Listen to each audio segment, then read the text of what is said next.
Board exam 2026 के लिए top 100 question की इस सीरीज में आज हम बात करने वाले हैं क्वेश्चन नंबर 22 की, जो कि काफी इंपॉर्टेंट है और 100% आपको बोर्ड एग्जाम 2026 में देखने को मिलेगा। तो आइए सबसे पहले क्वेश्चन समझते हैं। क्वेश्चन है बेटा, एक एपी में 50 पद है जिसका तीसरा पद 12 है और अंतिम पद 106 है। इसका 29वां पद यानी कि 29 जो पद है उसको हमें क्या करना है बेटा, ज्ञात करना है। तो जब आप क्वेश्चन को ध्यान से पढ़ोगे तो हमें कुछ कॉन्सेप्ट जो है वो दिए गए हैं। हमें क्या दिया गया है बेटा, हमें दिया गया है कि एक एपी है जिसमें केवल कितने पद हैं बेटा, 50 पद हैं, जिसका तीसरा पद 12 है। तीसरे पद को हम लिख सकते हैं A3 बराबर कितना दिया गया है हमें बेटा, 12। और अगर हम A3 को ब्रेक करें यानी इसको विस्तारित रूप में लिखें तो हम लिख सकते हैं A1 प्लस 2D बराबर हो जाएगा 12। इसे नाम देंगे समीकरण नंबर 1। क्या नाम देंगे बेटा, समीकरण नंबर 1। और क्वेश्चन कह रहा है कि एपी में केवल कितने पद हैं बेटा, 50 पद हैं और अंतिम पद जो है वो 106 है। तो यहां पे आपको समझना पड़ेगा कि जब केवल एपी में 50 पद हैं और अंतिम पद 106 है तो ये जो अंतिम पद होगा वो 50वां पद होगा कि नहीं होगा। अर्थात हम लिख सकते हैं कि A50 बराबर होगा 106। अब अगर हम A50 को विस्तारित रूप में लिखें तो हम लिख सकते हैं A1 प्लस 49D बराबर 106। इसको नाम देंगे समीकरण नंबर 2।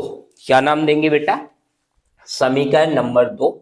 अब हमें समीकरण 1 और समीकरण 2 को सॉल्व कर लेना है। तो समीकरण 2 क्या है बेटा, A1 प्लस 49D बराबर 106 समीकरण नंबर 2 है। और समीकरण 1 क्या है बेटा, A1 प्लस 2D बराबर 12 समीकरण नंबर 1।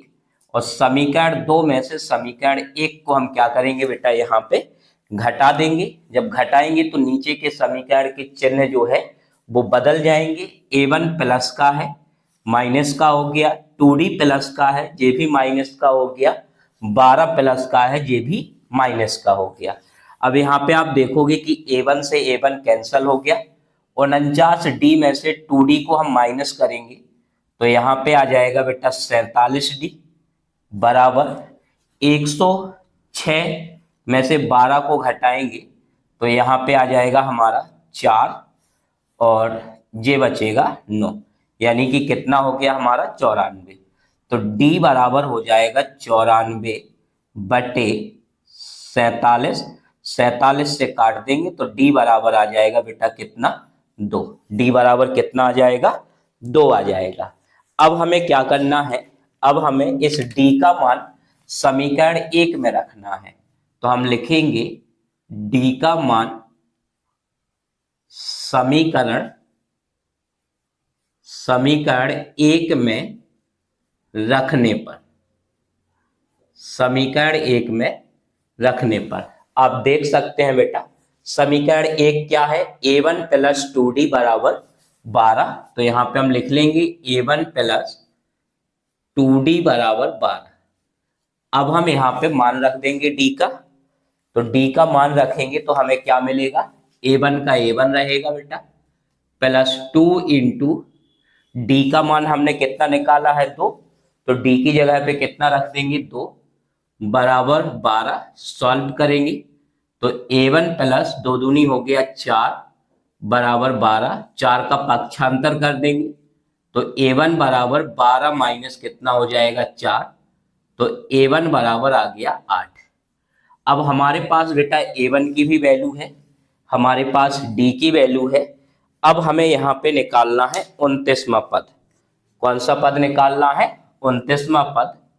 तो अतः अब हम लिख सकते हैं A29 यानी कि 29 बराबर A1 प्लस 28D कितना हो जाएगा बेटा, 28D हमने A29 को यहाँ पे विस्तारित किया है कि A29 को हम क्या लिख सकते हैं, A1 प्लस 28D लिख सकते हैं।